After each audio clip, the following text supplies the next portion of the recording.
don't want to miss. So go on and tune in. Go on and share the show because we finna get in this thing. We ready for it? Y'all get ready. Let's go. Let's drop the intro.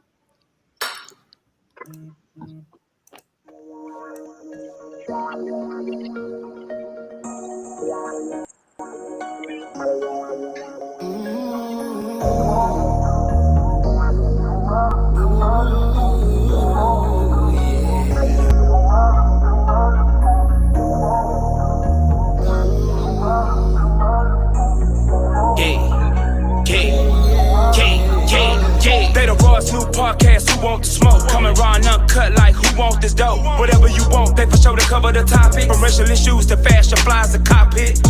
Y'all ain't never get it like this, cause they ain't never did it like this. We on our this the way the cookie crumbles for y'all. She gon' bring the inspiration to all. You know what's up with her. And this shit manifesting is the vision. And y'all gon' love TJ cause he the realest.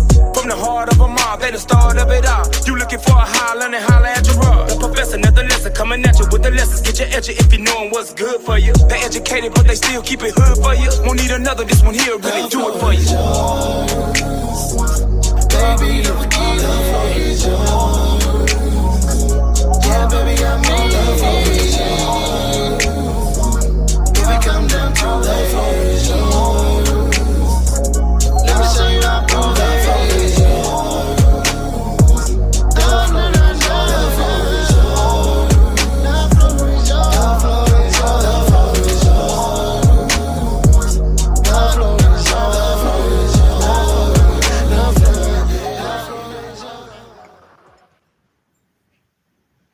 All right, y'all. Hey, crew. How everybody doing today? Hey. Good evening. Good evening. Yes. So y'all ready for this fire today? Listen, Flex and the Professor. Every time y'all talk, I gotta let this thing down. I can't see what's going on. That gummit. Hey, I'm trying to see how skilled you are. My bad.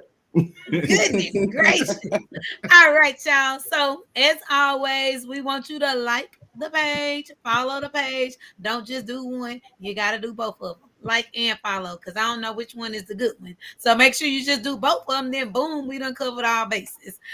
Share today's show so that your friends can see it. They can get in on the conversation. Hey, Benny. So we want to talk to everybody. So y'all share the show so we can get in here. Make sure that y'all have liked and followed and subscribed and all that good stuff on all the different platforms, on Facebook, on Instagram, on TikTok, on YouTube, and LinkedIn, and everywhere that we are. One thing I want to just put out there. So many times we say we want to support people. We want to be part of stuff. We want to help this grow. Well, how much do it cost you to share a show? Not So go on and share that show. That's your way of supporting. And then we in that thing, okay? So just make sure we keep talking, we keep growing our audience, and we keep coming together. Thank y'all for being here. That's my long spiel. I'm gonna turn it over to you, David J. Hey, y'all. Like Miss Cookie said, we need y'all to like, share, invite your friends. Let's have a watch party. Get your mama and them, your cousins, your aunties, uncles, and let's get together and have some good grown folk conversations, y'all. This is what we're trying to bring to you all. And we want y'all input because we got some great stuff for y'all like today. Okay.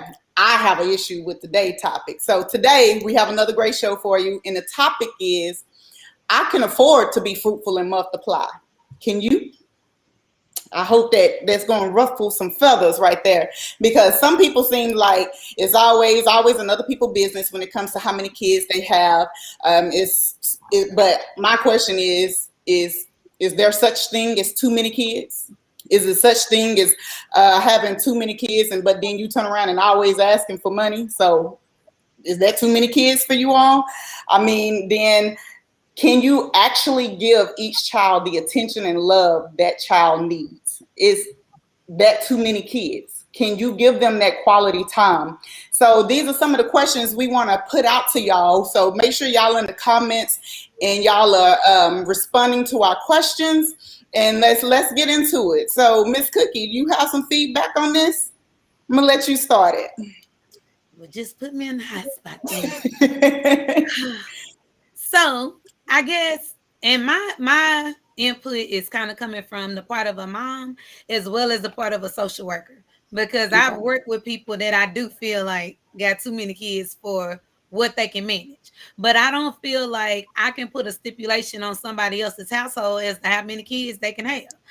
If I want to pop out 12 more kids, I'm pop out 12 more kids. But while I do that, I'm gonna tap in, I'm gonna check with my support system and make sure it's good. I think the problem more or less comes when you can't provide those things, but I still just don't feel like I can come to you and say, that's too many damn kids. I feel like, that's up to you to decide. Now, I know that we get torn and kind of frustrated when people are not taking care of their kids. So then the system taking care of their kids, or everything that they got is based on getting some sort of assistance, like the welfare and things like that, whatever they call it now. But just when it gets into that realm, I kind of teeter on it, because if you still having kids but you're not really able to take care of the ones that you got, that can be questionable. Yes. But I just don't feel like it's my responsibility to tell you about your gonads and your JJs and stuff, and whatever you want to do with them. I feel like it's kind of your business. Did you say gonads? Mm-hmm. Okay. Hey, I think it's important to make sure that we don't lump everybody in one bucket, right? When people have issues, right, you can go in with the best of intentions, and I think COVID has showed us that life happens.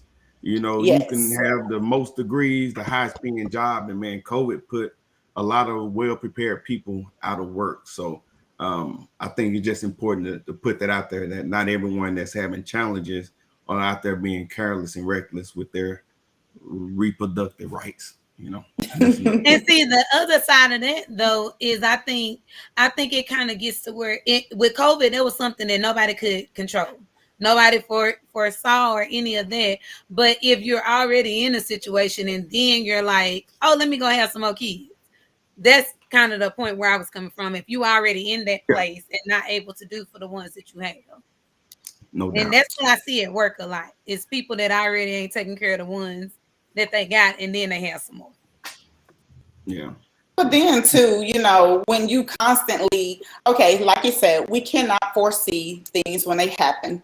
Y'all know how transparent I am. I'm going to keep it real with y'all 100%. I got one child because I always said I never wanted to have more kids than I can afford. I was brought up in a big family. I'm the youngest of 6 kids, and we struggled. We was poor. Yeah, we was the poor cousins and the poor people at school. So I'm like, I don't never want to be broke. I'm just going to be straight up. When I get an adult, I don't ever want to be broke. Well, it happened. I had my child. I was married, and me and my husband separated. I got left with the house and all these bills. I almost foreclosed on my house, but I had one child. I did not go get food stamps. I did not get on any kind of WIC or anything like that. I just toughed it out and struggled. But I struggled on my own. And you said I should have. You tripping. That's called food. Well, we were still legally married, so they would still count his income. So we made too much to do that. That's why you got to set you an appointment, go down there and have a conversation with somebody. Look, caseworker lady, let me let you know what happened. I need this emergency. Shit, shoot. And I think it shouldn't be that shouldn't be a shame if we go and have to get assistance, right? I'm like this, man. There's no shame in the game. Yeah. I'm trying to find somebody selling some right now. Man, listen, you can go to jail, boy. I got a homeboy that investigates that too, so hey, he might be watching. Hey. Well, my whole point of saying that was basically to say we all go through things and life do happen. So yes, that was a circumstance. I planned to have that child. I was married, had the child. Life happened between me and him. And so therefore I end up struggling, but I did not let that, I did not go back and have a bunch of more kids knowing that I was already in a bad situation. But that's what I see a lot of times, even the pandemic. You struggling during a pandemic and lost your job and y'all still having these pandemic babies, it's stuff like that. And we're us being taxpayers or paying for this and everything. It's like, okay, come on. When do we stop? When do we stop having all these kids? And like I said, there's no shame in the food stamps or the WIC programs. I absolutely love it. I'm here for it because we all go through things. So that's my intake of it. But Deb, look, but it's so much bigger than finances, though. Like, are you spiritually equipped to have these children? Are you mentally equipped? Because you can have all the money in the world and be absent and in a whole in a loving manner. So, I mean, having finances ain't everything. Are you spiritually True. equipped? And like the question I asked earlier, can you give each child the attention and love that they need? Right. So You're spreading it over a bunch. Because I'm seeing a lot of children growing up in a hole in the love department. They already financially depleted. Yeah. You know, so that's one of those things. You know, you got to put that into play. You know, the finances that can kind of give the kids what they want, but that love is going to give them what they need. Yeah, and I guess I don't know if it's right to say it. I'll punt to the professor on this. I'm thinking, are you emotionally available to be the best parent possible? And what do you think about that, Professor? I mean, I agree with Miss Taylor. So, I mean, I grew up with two brothers, very poor single parent household, and I grew up thinking that when I became an adult, I would have more money and I just wouldn't be broke. My kids wouldn't worry for nothing. But as I got older, I realized it wasn't money that I needed. What was absent in my household was the love. Me personally, I think that's beauty in having multiple kids, because at some point the kids kind of, you have those stories you share with your siblings and everything else, and the kids don't really necessarily raise each other, but they kind of grow up together. They kind of build that bond in their relationships, and those things kind of take care of themselves at a point. But and when it comes to finances and having money, it's all about your desire for what kind of quality of life you have. So if you desire to have a nice car, a big house, and everything, that's cool. But if you cool 9 kids and there's nothing but surrounded by love, understanding, and that emotional availability, I think that wins the day more for me. I would rather have that than the opposite, because as I became an adult and had lots of money and was able to do everything else, is that I still felt empty. So I feel like I was disconnected from my kids, because it wasn't about the money. It was about knowing who my kids are, building that bond, coming to the table, having those conversations, having those moments, building those memories and everything else.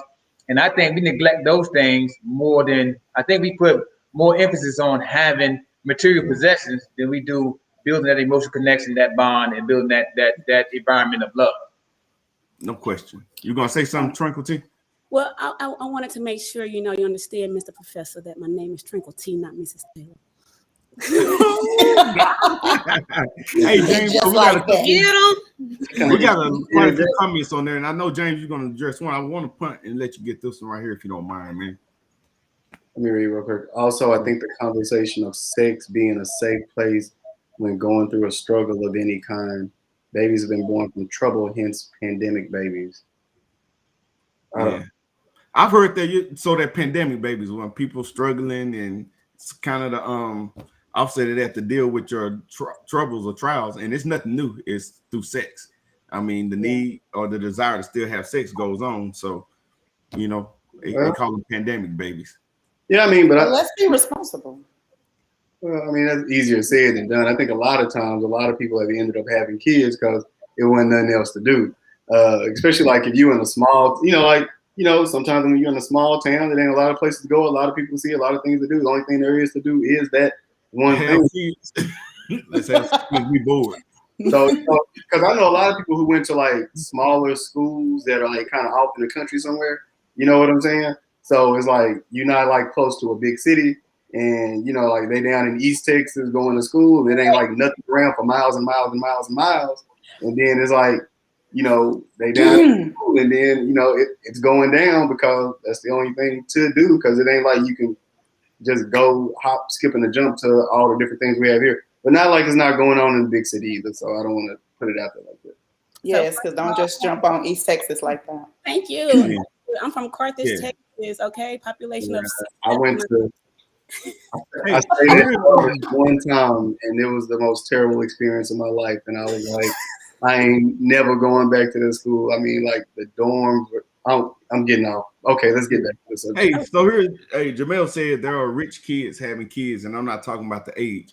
And I think that's going to kind of go into the discussion that Deb got coming up. And to Tanya's point, it's not all about the money. We've always heard that babies are having babies.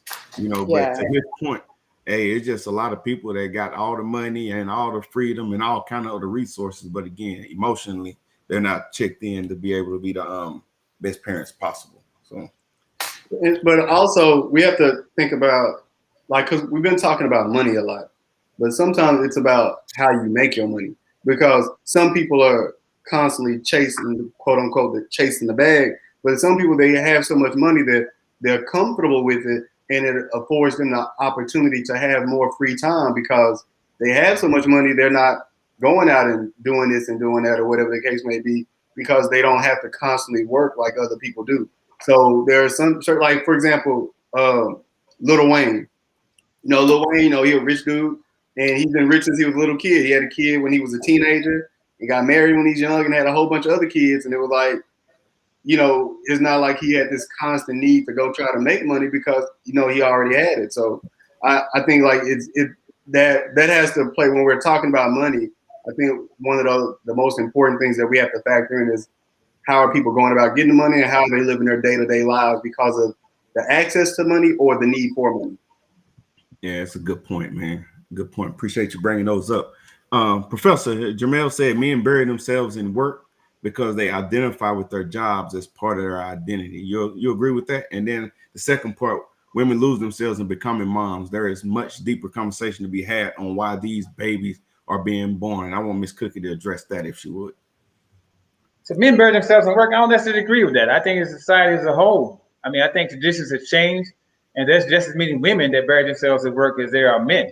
So I think a lot of people identify with their positions, and a lot of people identify their title. More so women than men, because I think black women in specifically are more educated than black men. I mean, you can just look at the numbers. The numbers will show that black women, pound for pound, are more educated, and there are more black women in the workforce and everything than there are black men. So men, I think, identify with the desire to be the provider, but when it comes to reality, they're not usually in that position.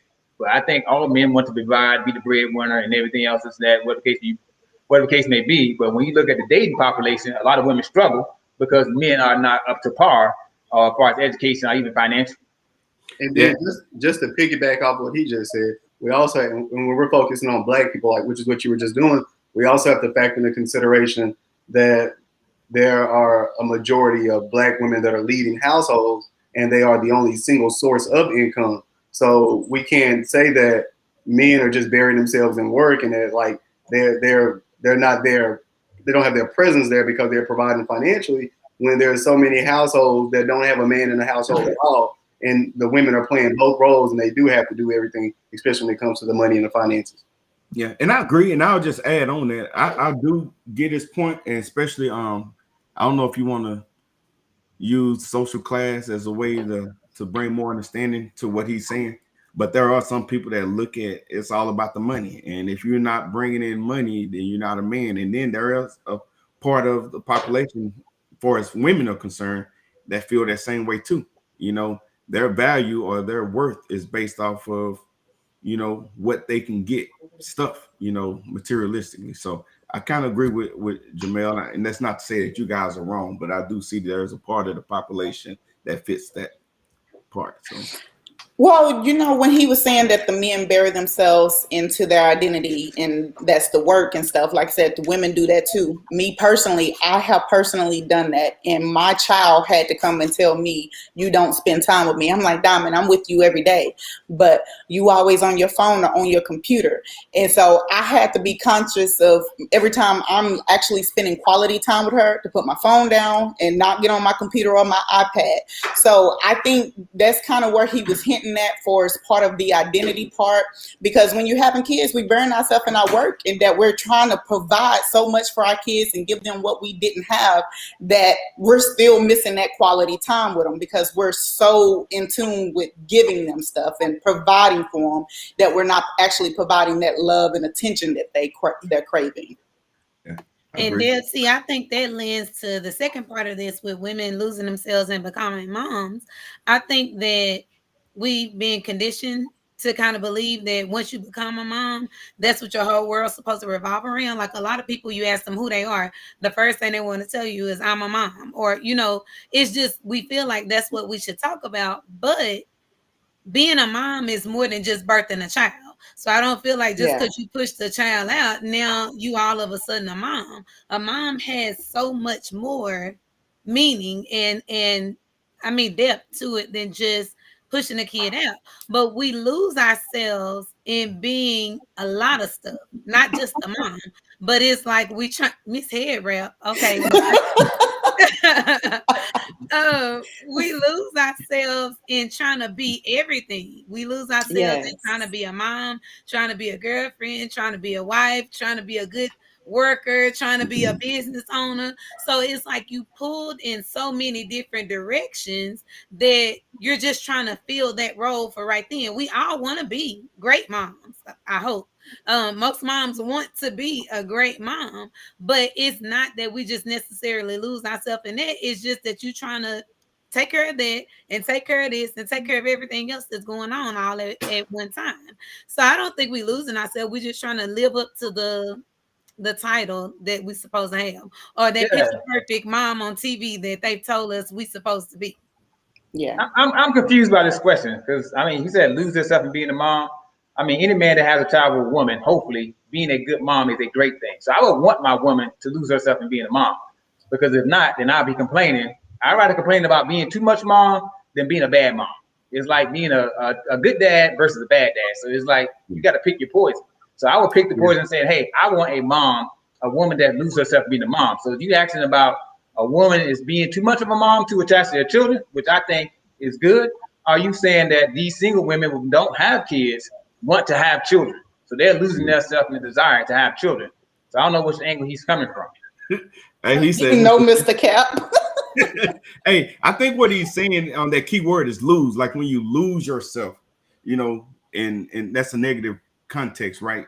If you forget other duties because you're not just a mom, if you're in a marriage, you're also a wife. If you work, you're employee. I think all those things have to be taken into account. So maybe that's what he means. He said, "No, Mr. Cap, you misunderstand," respectfully. So let's see if Jamel going to follow that up. Yeah, no worries. But when it comes to my relationship with my woman, the only thing I care about is her being a mom. I care about her being a mom more than anything else.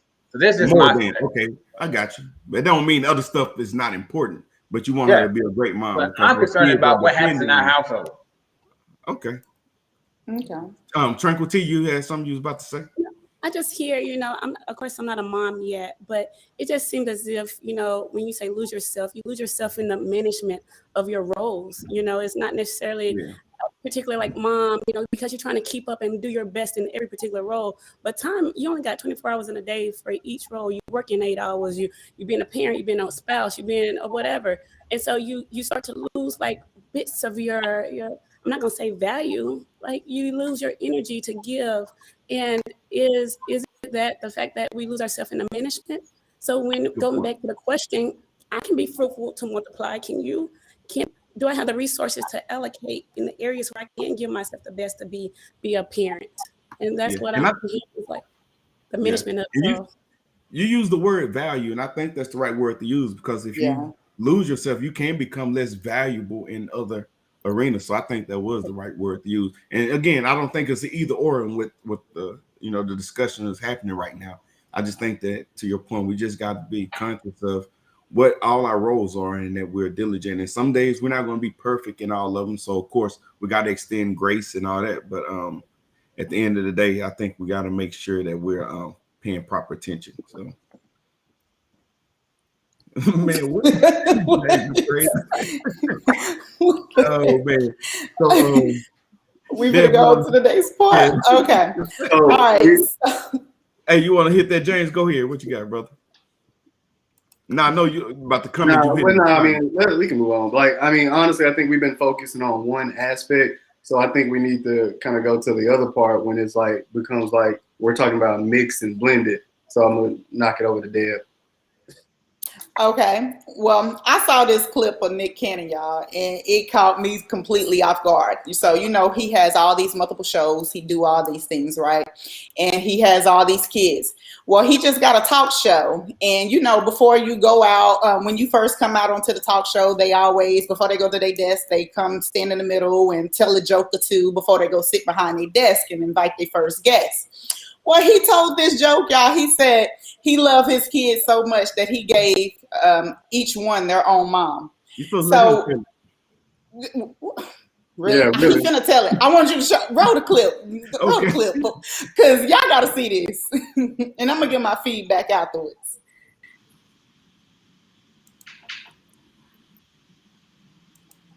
Always ask me these questions and stuff, and like, are you gonna have more kids and how many kids? And I don't know how to answer this question because I love all my kids. I love my kids so much. I gave each one of them their own mama. Like it's just like, oh brother, baby. I was like, you get a mama, you get a mama, you get a mama. Everybody look up under that seat. It's a mama up under there. She looked too. Why you look up under the seat? She's like, I was just checking to see if it was a mama up under there.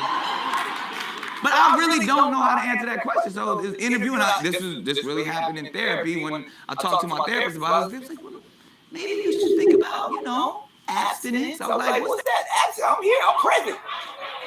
He's like, no, celibacy. No. So, Nick, I'm the same, boy. You me got a mama. personally, You get a mama. yeah, I was so mad when I saw this. Like, I could not laugh. I did not find that funny at all. Because my whole thought process was, you're just doing nothing but creating broken homes. That is the first thing I thought of. I don't care how much money you got. I thought of broken homes. You get a mama. Okay, so let me bring it back in. Yes, this man got money. He can do whatever he want to do. Nick, do whatever you want to do. But I could not find it funny because my deal is, would y'all find it funny if it was old Gerard down the street having all these babies and didn't have all that money and be like, yeah, man, you killing it. You running through them. You get a mama. Would y'all really be laughing or be like, see, there go the neighborhood. Look at, he finna be in the system. Finna have all these women going to go get some wick and asking for help and putting up this. Y'all, that mess was not funny to me. I'm sorry. Y'all, go ahead. I got more to say, but I want to hear somebody else's thoughts. You want to hear if it was me versus Nick? What I think is, I think he paid for some of those laughs. I don't think it was that funny, like the delivery part. But I don't know about the broken homes part though. That's a little extreme. Right. I mean, I'm not mad at it, honestly. That's his choice. But at the same time, and he has that right. He has that freedom. And we don't know what he's giving. We don't know what they give. My grandmother had 6, 7 kids. They all turned out good. They couldn't afford it. They didn't know too much either, but they still did it. It was good. Yeah, he can afford it, but my deal is you're building a home that intentionally of not having both of them. Traditionally, we want to have the mother and father there so we can bounce off each other, raise this child, and do that. While we always pulling away from tradition in a sense, I truly feel like some things need to stay traditional. When you're trying to raise a human being, you have one shot of raising a human being that has morals, that can take care of themselves, that's a good citizen. Not saying that one single person can't do it. It's better. I am a well-rounded person. I'm financially fit. I'm mentally fit. And I'm raising a child by myself. It is hard as hell. I depend on my ex-husband all the time to come in. Like, I'm pissed off at your child. Talk to her because I can't do it right now because I need a mental break from her. I need you to handle her. It's not. Do we have to be in the same household to do that? I mean, traditionally you would want to, but why go around just because I can? Why? Because I can do it. That doesn't mean you should do it. Let me jump in right here. I think to fully explore this, we need to define something, and what we need to define is what exactly is a broken home. Is anything that's not quote unquote ideal that broken? And let me elaborate a little bit. Like, what I mean by that is, like Deb, you said earlier, in your opinion, traditionally, the proper home would be a mother and a father, both in the same home, loving their kid, and they're feeding into this kid positively. They're good role models, influences, et cetera, et cetera. But unfortunately, you know, the real world doesn't work like that. There are different types of households. And so sometimes when people say things like that, I think that that can trigger people. Like, because like sometimes like, cause everybody doesn't have that luxury. So that's like kind of saying like, well, I didn't have that luxury, but I grew up in a really good home. I grew up in a really good household. My grandmother raised me and she did a great job, or my dad raised me by himself because my mom passed away. You know, we don't know. So like, and he did a great job. It's like there's so many different dynamics of households. So I think that sometimes that can trigger people when they don't grow up in the quote unquote ideal household. So what I want to do is I want to throw it to different people. What do you consider to be an ideal household for it not to be considered broken? And, you know, I'll start with you, Professor. So what do you think? Yeah, I think we get hung up on traditions and absolute truths. So I think a lot of people feel like if two parents in the household, the absolute truth is that's not a broken home. I don't believe that, because I was in a marriage with two parents in the household. We had a broken relationship, end up getting divorced. So why wasn't that considered a broken home? So we weren't real good to ourselves. We couldn't be real good for the children. So I don't believe two people being together in the same house, regardless of what I guess Merriam-Webster says, that constitutes a broken, fixed home. That's just not reality. If that was the case, there would be the divorce rate wouldn't be so high. So I think a good operating home where you have two healthy individuals, you have a healthy woman, you have the healthy man, and you all are on the same page as far as what you desire for your future, what you desire for your children. So more often than not, you get disconnected there, and that what leads to emotional distress and the broken home. So Okay. Unhealthy and unbroken, I don't understand. I mean, what's the difference? So I think you can't be unhealthy and not be broken. So you can be an unhealthy individual, and at some therapists or whatever the case may be, they would consider you to be unbroken. It's just synonymous. It's just a play of words. All right. Well, no, he going by the definition. The Webster definition is a home with either parent figure missing that equals a broken home. So yes, you may be toxic in your relationship, but you're not broken. So we look at homes as man, women, but there's many homes where there's two males, and there's many homes where there's two females. So what's the difference? So and before we continue, Jamel, this is not the same. Hold on, Jamel. Before we continue, thank you, Flex. Flex went ahead and put the names back up so you can address people by their names instead of these Mr. Caps and do-rags and headbands and bandanas and yeah. So that's the professor. That's Miss Cookie. Miss Cookie. So to you, what do you consider to be an ideal home or household? So for me, and I agree with what the professor said as far as like just because two people are in a household don't make it a good household. Like I don't even have to have all the fancy terms and what means this and what mean that. It's just good or not good. And so for me, I was raising two kids by myself until I got in a relationship. So because I was raising them by myself doesn't mean that it's broken. Is it the best household? Hell yeah, it was the best for my kids. Because being in that relationship wasn't what was good for them. So I don't feel like that I would stay just to be not labeled a broken home. I feel like whatever worked for you is that's ideal, because what worked for me might not work for somebody else, and what worked for you ain't gonna work for me. So I don't feel like we can paint a universal picture of what ideal is. Do you in your moment and what works for you and your kids, and be happy in that. Okay, it's not that the different strokes theme song. Well, what might work for you might y'all too young for that. Okay, go ahead, Deb. I got you. No, we there. Well, I just forgot what I was going to say. It's not that. Yeah, I forgot what I was going to say. Let me get it. So yeah, go ahead and get that. Frankel, what, in your opinion, what exactly is a broken home? A broken home is it's lack of support. You're not catering to the energy that you have in your household.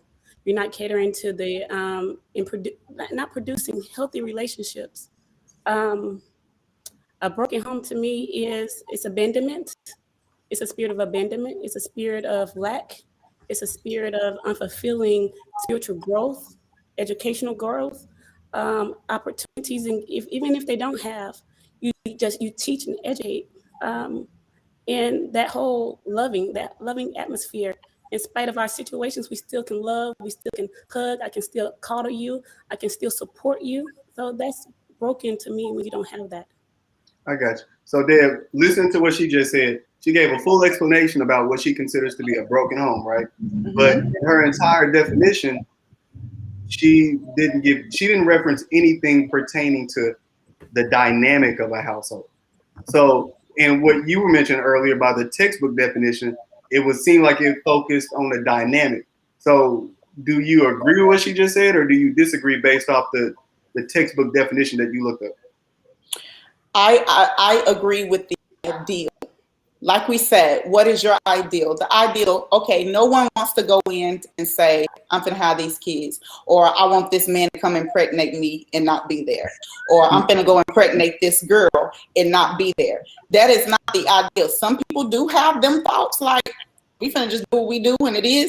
But the ideal is actually be happy together and raise a family together. That is ideal. I haven't heard not one person say, I don't want to be happy with someone and raise a family. The ideal, now life do happens. And I'm saying life happens and you don't get to have both parents in the household. But my deal is, why go around and just do it? I'm intentionally going around just having kids in different households and not being there.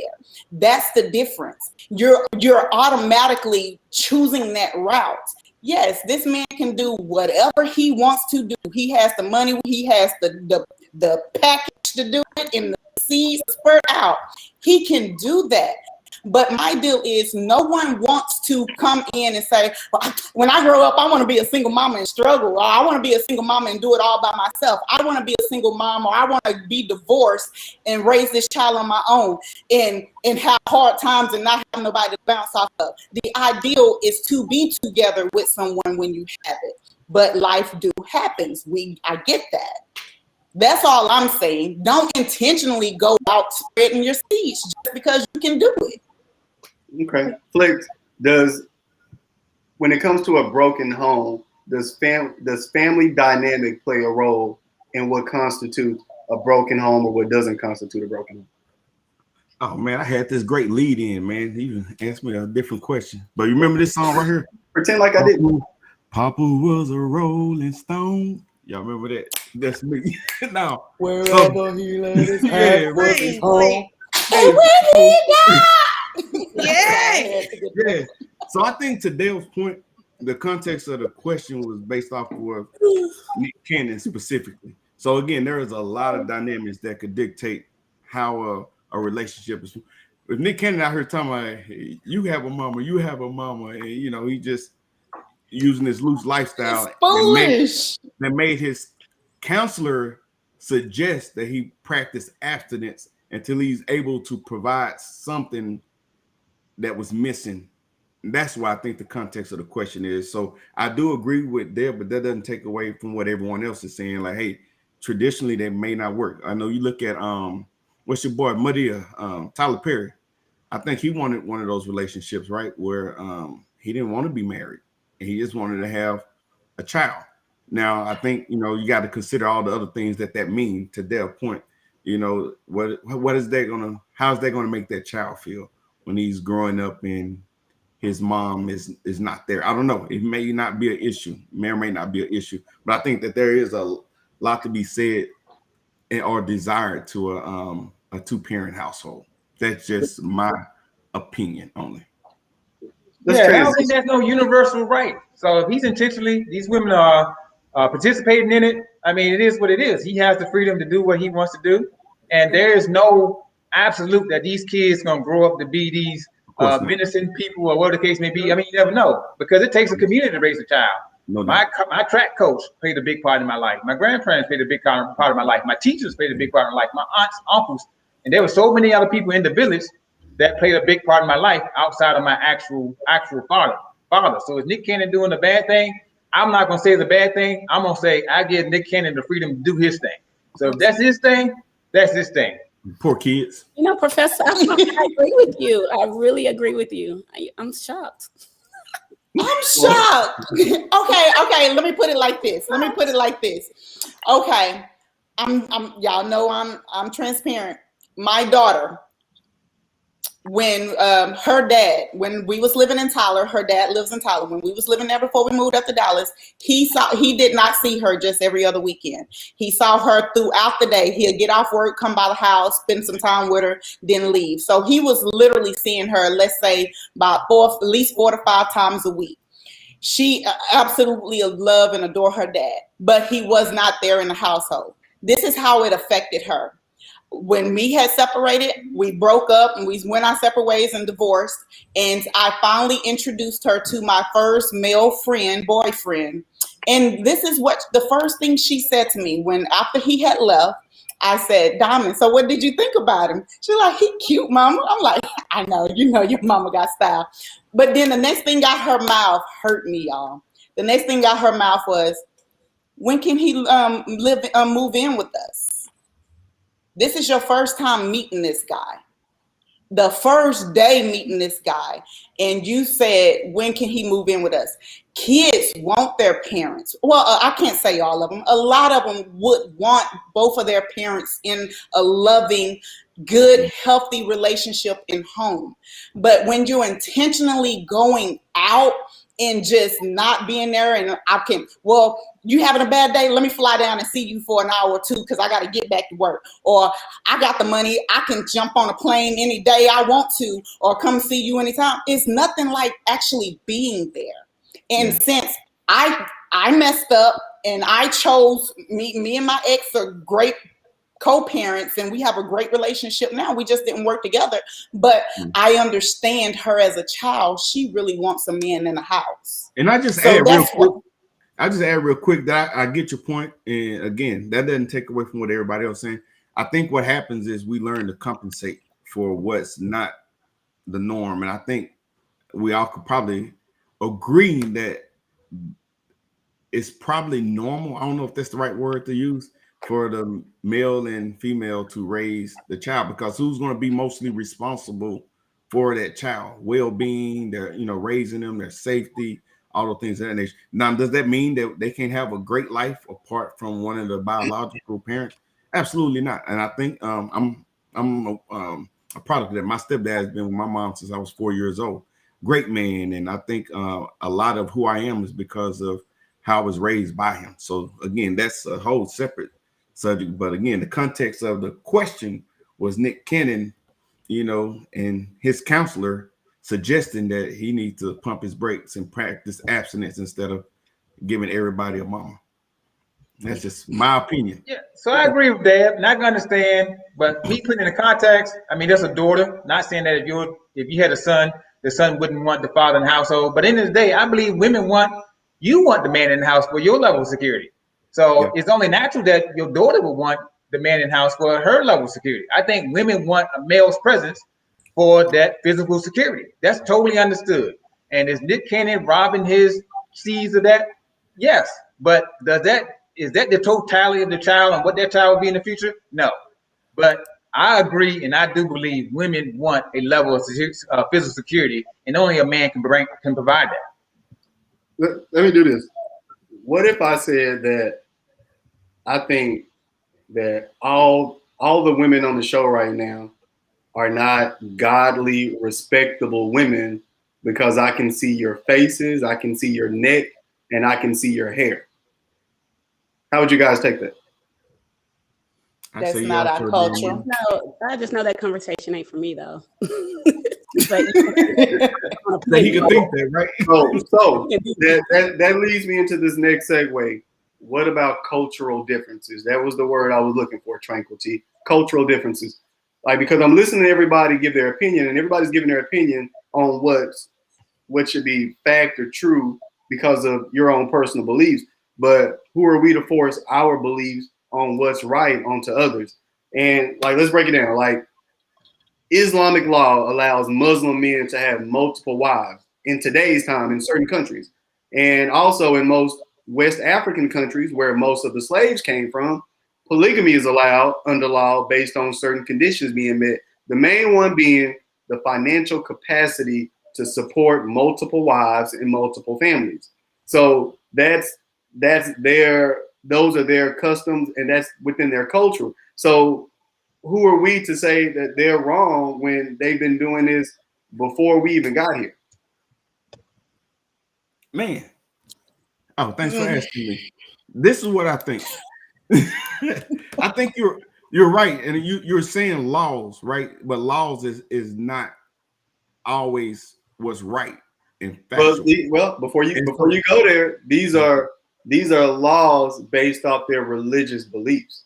Yes, so you're talking about Sharia law, and I get it, but there's different practices. So, and the reason why I'm saying that, when you just go to some basic common sense, we talked about Tranquil T said earlier that you only got so much time in the day to devote to whatever it is, if it's your different roles or different duties. Sure, again, I think in that what you're the events or the scenarios you're presenting, sure, we can compensate and give myself a little bit to this woman, give my other time a little bit to this woman, give my time a little bit to this woman, but you can't be devoted to multiple people.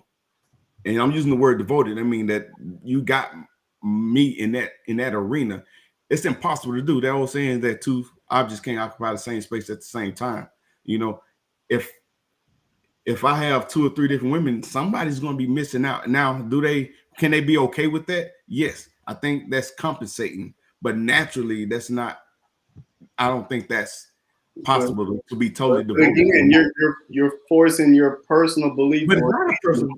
So can you devote your time totally to multiple women? Yes, you can, if that's what you choose to do, because like we can't say that they can't when that's their norm. That's their norm. Maybe I'm asking it wrong. How can you be? You ever heard the expression "it takes a village to raise the child"? Man, that's totally different from No, I'm just asking. You heard the expression. Yeah, that's different from. But have you heard the expression? But yeah, I got a homeboy who got multiple women, and you know what? He's a good guy. Bro, don't start stitching, bro. You know what started happening? Because when I say you got to compensate, you got to go with protected sex, because now you possibly passing around STDs and all this other stuff. And I think you can legitimize anything in your head if you want to. But I think when you get the basic, 1 + 1 = 2, you cannot vote yourself. But in some of these countries, they are like, in order for it to be approved, the wife that person's already married to has to agree to it. I agree with that. In addition to being financially stable. And like, if these people are in an agreed upon situation where they're only dealing with each other, then we can X out the STD part, because you're dealing with promiscuity and people who don't know each other, which is totally different than polygamy. And then there are people who feel like in order for them to survive, it was important for them to have this structure of family coming from other people. So, and for who to say it's right or it's wrong, that's not my place to say. So that's the reason that I can't force my right or wrong in it. But I'm just saying I can't force my personal beliefs or my personal opinion on someone else's situation. And I'm not doing that. And again, so what I'm saying is you cannot be a fully devoted husband to logic. But you can't prove that. So there's nothing we can do to prove that. So man, how much time? That's your truth. Can it be too professional? That's true. It's all abstract stuff. There's nothing you can say you can't what's your level of devotion? So you probably have 2 definitions of devotion, and everything else. So now if we go with different definitions, then we lose. If we go with different definitions, then we lose legitimacy. Let me finish this point. If we go with different definitions, then we lose the whole value of the discussion. If you got a definition, I got a definition, you got I think devotion means. But so is the world. Well, so that's my point. So then why are we even using that as an example then? That wasn't my question. Yeah, James. Why are we using that as an example? Because it's the truth. And just to be honest about it, we have to remember, like, this is a group of people, just to be honest about it, for the most part, whose culture was stripped away from them. And like I said earlier, the majority of Africans were taken from West African countries. So if it were not for that, you would probably be in a situation today where you would wholeheartedly believe in, or if not believe in, at least you would be more accepting of polygamy, because that would be the culture that you grew up in and that you were accustomed and used to. A man can have as many wives as he can afford with a herd of cattle. Okay. All right. Yeah.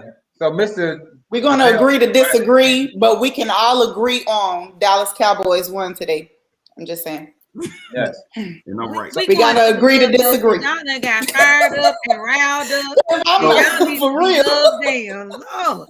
Misha is Everything not is here with us subjective. on the show tonight, but she been in the comments. We see you, girl. Hey. Hey, I see. Yes.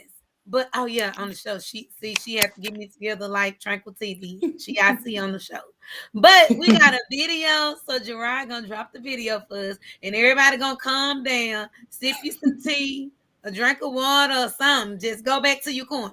I got another point now.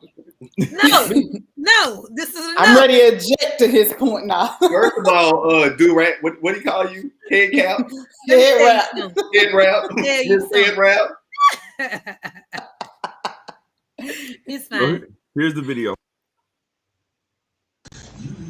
Hey, it's your girl Inspirational Chic, and unfortunately tonight I won't be able to be in attendance, but however, I want to dedicate my love note section to my sister Tranquil T on the launching of her foundation, I Must. And what we have to remember, honey, I must keep going because somebody else needs me, right?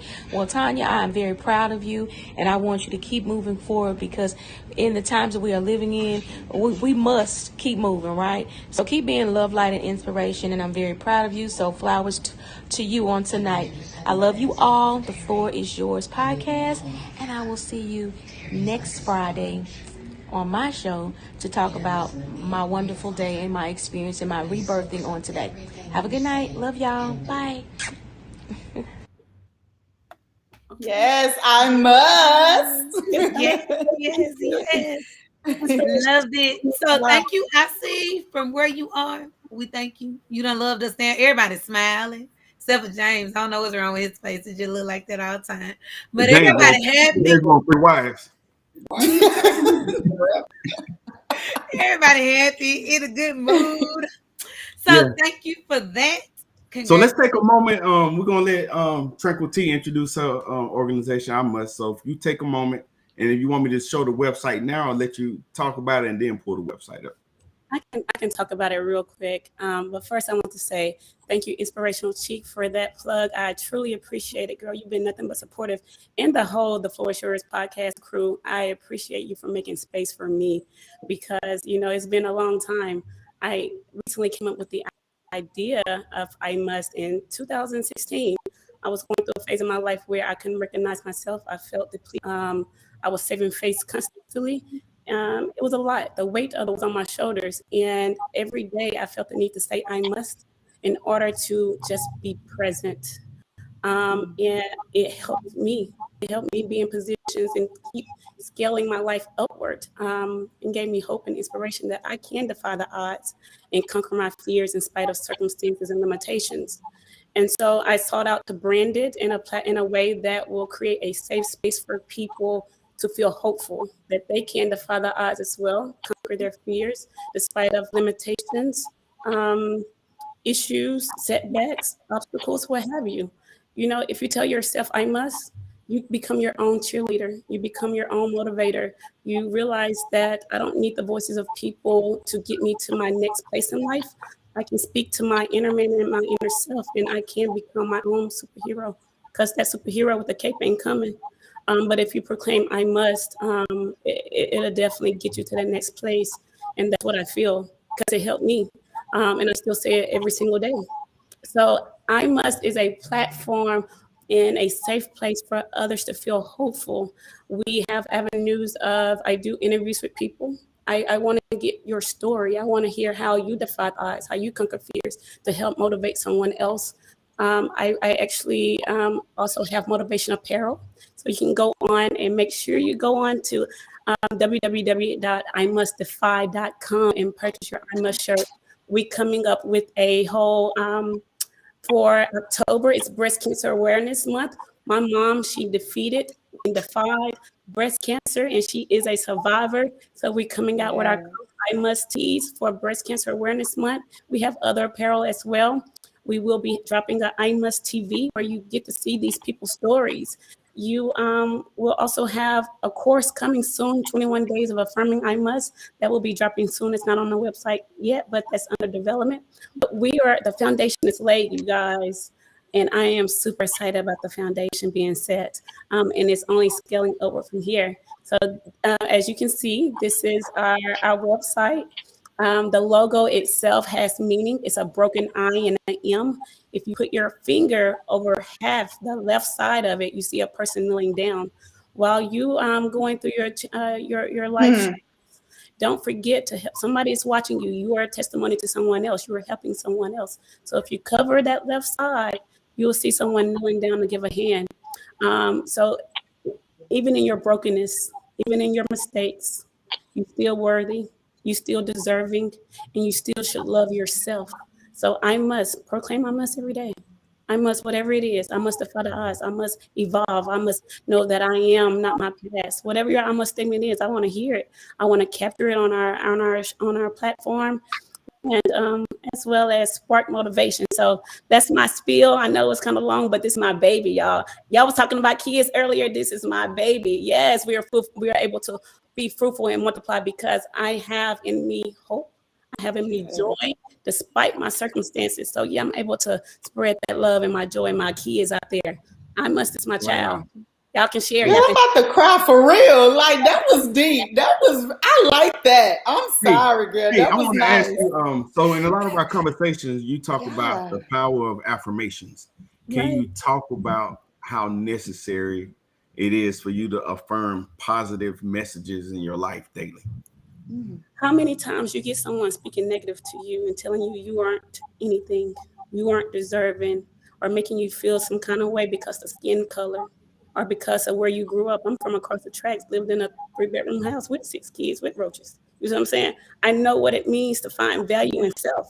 So if I speak to my inner man, despite what my circumstances around me tell me that who I am, if I tell myself I am deserving, I'm going to go get what I need. I'm going to go get what my heart desire. I'm going to accomplish and manifest my dreams.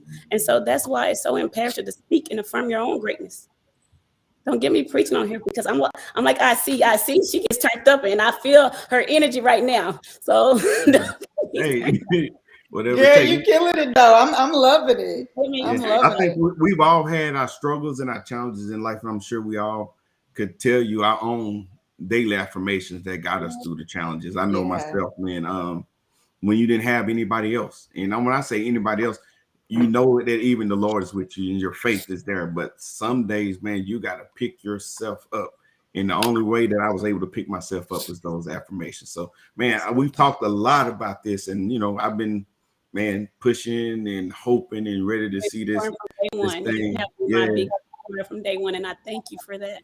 I thank you. He got me. You guys, I want to share this real quick. In 2016, 17 or sometime, I gave him the idea and he presented me with the shirt with I Must on it. And that was just something to say because he believed in the vision and saw it. It was just like, thank you for someone to see you. You see what I'm saying? But first you got to see yourself. First, you got to know that while you curled up on that couch with your stomach hurting and nauseous because you don't know where that next dollar going to come from, or you don't know where that next hug going to come from, or you don't know what that doctor report going to say next, say I must through that. Keep saying because you still got to live in spite of. Keep living. Keep loving. Man. Keep going. I love it. Yeah. Yes, I like this comment. Tiffany Moore said she had this conversation with her 13-year-old today. She said, Mama, when I change my words from like nothing goes right, etc., things around me begin to change. Speak life over yourself. Yes. Absolutely. Yeah. And that's important. Again, at the end of the day, sometimes your affirmations may be the only thing that you have. So, man, thank you for what you're doing. Thank you for being faithful to the call. I know you wanted to roll it out before now, but it happens when it's supposed to, you know. And I'm just looking forward to see what you guys I know we short on time, but you guys, I'm telling you, it's been obstacle after obstacle. January 2nd, real quick, I was mugged. I was hit in the back of the head from behind. This is when we were getting ready to launch I Must. This was this year.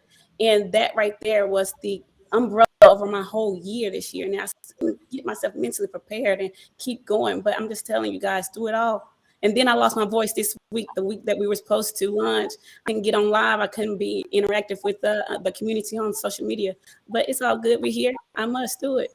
I must. Hey, that means, hey, the devil done peeped into your future and trying to stop that, boo. Don't worry about it. That's a good thing. He trying to stop it, but can't. Come on, girl. No, you in the right position, at the right place, and at the right time. Trust me, boo. It's going to work. Thank you. Thank you. Man. He wouldn't be trying to stop it if it was. Y'all gonna have me preaching over here. Don't make me shout, girl. You know I'm Pentecostal. Don't preach. Oh, you got the ditch down shoes where y'all be running in place a whole lot of time. Okay, we running around the building, honey. Okay. Oh, I love that. Congratulations to you again. Love what you're doing. Keep pushing. Keep promoting. So keep going. You got to tell yourself, I must every morning when you wake up to keep it going. I love it. Love it. Love it.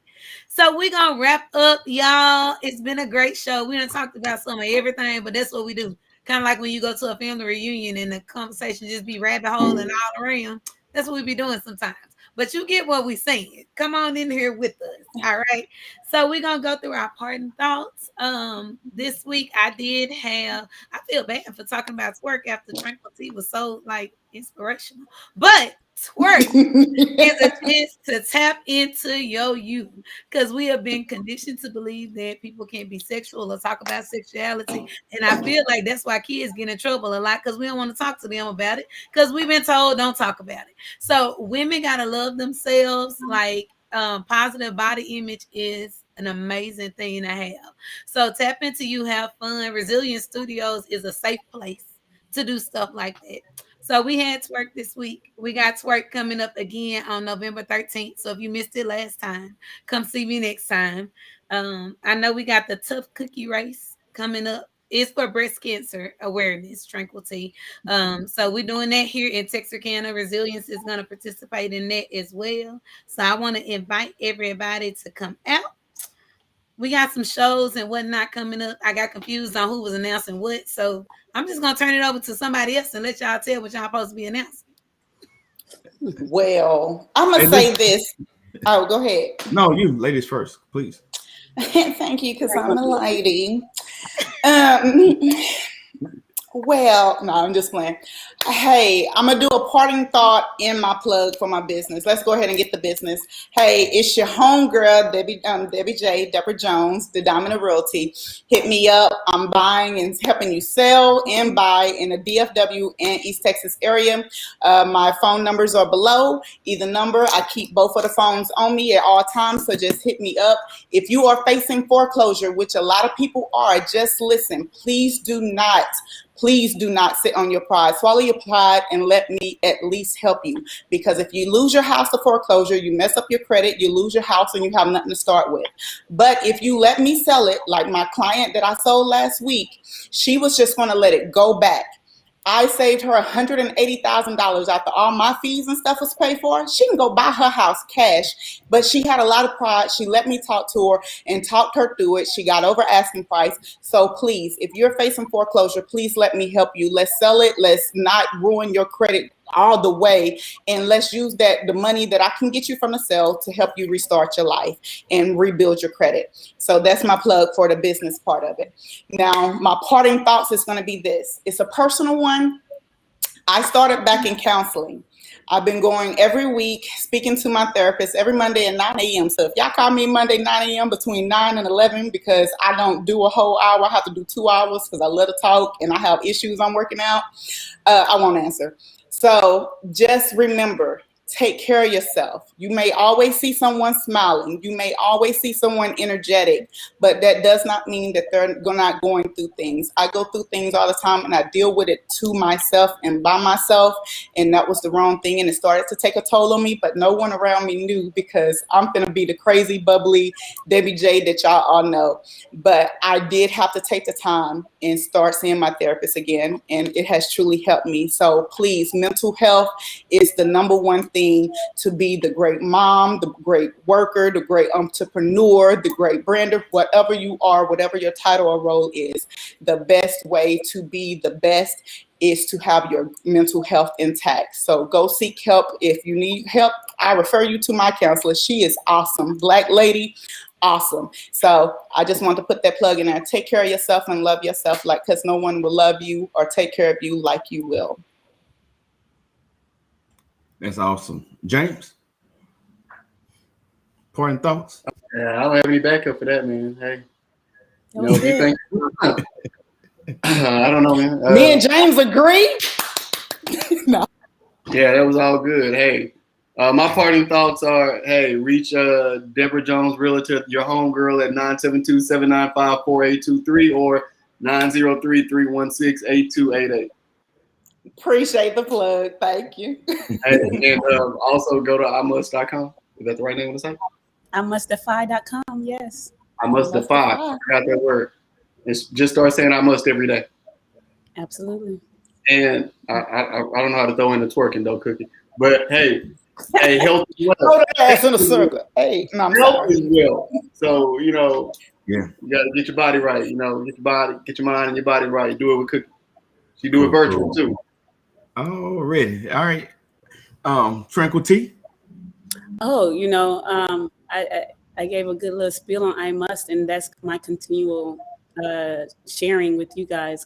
Declare I must, you know, in spite of, become your own cheerleader. Don't sit in that struggle by yourself. You can get out of it. You're not there. You're not stuck. You can get out of it. So that's what I have. You know, we're going into the. Oh, go ahead. Yeah, I'll say congrats, Tranquil T. Thank you. That's your name? Yes, it's Tranquil T. Yes. Sound like you need to drink some tea. I hope you get that taken care of. But I'll say congratulations and thanks for having me on. So enjoyed and I appreciate it. Learned a lot. Thanks for the discussion. Thanks for the viewers and all that other good stuff. But my parting thought is the world is yours. So be comfortable with your own world. Be comfortable with who you are. The freedom to express yourself, the freedom to love yourself. Don't let no one or nothing else define you. So the world is yours. So keep it there. And as far as upcoming shows, so tune in Tuesday. So we're doing a dating segment, Dating 101, the Professor's Guide to Successful Dating. Know why you laughing? Ooh, let me join that show. Is that subjective? Is that just your opinion? Or in West Africa? Or? You need another opinion? Let me join. Yeah, so that'll be this coming Tuesday. I think 7 o'clock, right, Mr. Gerard, producer. So yeah, 7 o'clock, and then the following week, I think we're back on for late night education with myself, TJ, and Miss Zoe. So hope you all can join us for the shows. Thank you for your viewership, and hey, everyone stay safe. Yeah, and my point thought real quick is this: something to ask yourself if you're out, you know, working, trying to build relationships, whether it's intimate, romantic, work. And is the soil you are planting in capable of supporting life? Is the soil that you're planting in capable of supporting life? A lot of times that what we do is we attracted to something because it looks good or it sounds good. It seems like it may be good. We need to make sure that we understand that soil that we're going to be planting in and that it supports life, because if not, you're going to find out that your work was in vain. And, you know, there's nothing like worse than getting into a bad relationship where you invested time and money and children and brought in other lives and all that, and learned that soil was not appropriate for the seed that you're trying to plant. So, you know, at the end of the day, know what you're getting into, man. Take your time to make sure that you're doing the right thing. So, hey, there's beauty in the branches, but the strength is in the roots. Ooh, boy, See, I had to make up. I wasn't ready earlier. See, you caught me off guard. But then I piggybacked on the planting in the soil with the bam. Yeah. And then the roots won't grow if they ain't got water. Yeah. I must have water to do the root to grow the branch with the leaves. Cookie do her part. That was it right there. Well, y'all both crazy. We'll let Miss Cookie do her part and thoughts, and then we'll play your video that we didn't get to play during the segment, and that'll take us out. No video. I was just saying, just pop up that picture instead. We good. Oh, so hey, is it the video from this weekend? No, I want to see that. Don't worry about it. We good. I done announced the next upcoming thing now. Let's see. Parting thoughts. I thought I had already gave my parting thoughts. Did you? My parting thoughts this week will be my same usual spiel that I give about the vessel, and it's what I thought about when we talked about losing ourselves and being a mother. Like, just take some time for self-care. I bought me a self-care book. I've had to become intentional with it because anybody that know me know I'm running 10,000 miles an hour every day. Like, I'm having to pencil in when I can take a nap and go to the bathroom. So it's just, I get so busy and caught up in everything else and taking care of everybody else that I don't take time for me. But you got to realize, if you don't take care of yourself, you can't give to nobody else. And that's a spiel I give all the time to my clients when they come to work out. You got one vessel, you got one body. When you tear that up, you might be able to tape it up or glue it up, but it'll never be the same again. So you want to take care of who you are. We want to be proactive when it comes to our health and to our wellness, and not always reactive. Don't just think about taking care of yourself after something done fell apart. It's kind of like gas in the car. Don't drive until it run out and then be like, dang, can somebody bring me a gas jug? Fill it up when it gets to half a tank. Don't let it get low. So just pour into yourself, fill into yourself, love yourself, because you got to do it. Nobody else can take care of you but you when it comes to physical health, mental health, emotional health, everything else. You got to be whole before you can pour into anybody else. So that's my parting thoughts. So do we talked on all our upcoming shows? Yeah, that's it. We can close it out. Do you want to talk about the lady from Greenwood? No, we got some information coming. Just follow the page for all upcoming shows. Again, like, share, subscribe, invite, all that stuff right there. Like Ms. Cookie said earlier, it's free. It might cost you a little bandwidth in your internet connection, but man, share and invite somebody to take on some of this good information. Yes. Well, y'all, great show, crew. As always, y'all done turned up. Professor, good to see you back. Tranquil T, congratulations, a freaking yes. Debbie J, keep selling them houses. James, get off that damn phone and maybe you can be ready when they call on you. Flex, we enjoyed your input today. Boom, that's it. Drop the outro. I'm trying to tell y'all about my big bro Gerard in the podcast crew.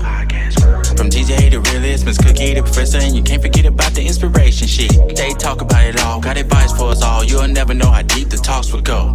On the weekdays, the weekends, they be going live with the topics. Then they do the segment where the floor is yours. You can post your comments, you can post your statements, yeah. You can ask your questions, They can help you get your life moving in the right direction. If you need advice on marriage, advice on finance, advice on healing, advice on credit, this is the podcast that you need to check out. Go ahead and tune in, you'll feel what I'm talking about.